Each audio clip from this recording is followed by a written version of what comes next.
இது பேர் என்ன தெரியுமா? தூய சக்தியா. இதுக்கு பேர் தூய சக்தியா? நாரசக்தி. ஆட்சி அமைப்பதற்கு குதிரை பேரம் நடத்தலன்னு முதலமைச்சர் அவருக்கு தானே சர்டிபிகேட் கொடுத்துக்கிறாரு. மன்னார்குடி எம்எல்ஏவை என்ன பண்ணீங்க? அந்த கட்சி தலைவருக்கே தெரியாம கடத்திட்டு போய் அப்ப நீங்க பண்ணதுக்கு பேர் என்ன?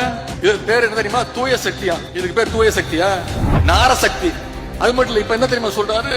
மற்றும் சில பேரா பேரை சொல்ல கூட வெக்கப்படுறாராம். மற்றும் சில பேர் அல்லு சில்லு கட்சி. நான் கேக்குறேன், அப்புறம் அல்லு சில்லு கட்சி தானே, அப்புறம் எதுக்கு அவங்க எல்லாம் போய் தனித்தனியா போய் பார்த்து சால்வ போட்டு போட்டோ எல்லாம் எடுத்தீங்க? எதுக்கு சோஃபா செட் அமைச்சீங்க? இப்ப கடைசியில் அவங்களையும் கட்டி விட்டாரு. ஒரு படத்துல கவுண்டமணியும் செந்திலும் இளநீ வியாபாரம் பண்ணிட்டு இருப்பாங்க. ஞாபகம் இருக்கா? Goundamani owner, Senthil assistant. எதிர்க்க வடிவேல் ஒரு கடை போடுவாரு. செந்திலுக்கும் வடிவேலுக்கும் ஒரு அண்டர்ஸ்டாண்டிங் ஆயிடும். என்ன பண்ணுவாரு? ஒரு இளநியா கயிறு கட்டி கவுண்டமணிக்கு தெரியாம பின்னாடி வழியா பின்னாடி அப்படியே அமுச்சுக்கிட்டே இருப்பாரு. இதை வச்சு வடிவேல பெரிய கடை போட்டுருவாரு. இன்னைக்கு அதைத்தான் இன்னைக்கு தமிழ்நாட்டுல இந்த ஆளுகின்ற கட்சி செஞ்சிட்டு இருக்கு. ஆளுங்கட்சி எம்எல்ஏக்களை ஒவ்வொன்னா உருவிட்டு இருக்கிறாங்க. நாம பெருமையா சொன்னோம், Dravidian model, development model, $1 trillion எக்கானமின்னு பெருமையா சொல்லிட்டு இருந்த தமிழ்நாட்டை இன்னைக்கு சோஃபா மாடல் ஆக்கின பெருமை தான் இன்னைக்கு இந்த ஆட்சிக்கு உண்டு. வேற எந்த செயல்பாடும் கிடையாது, எதுவும் கிடையாது.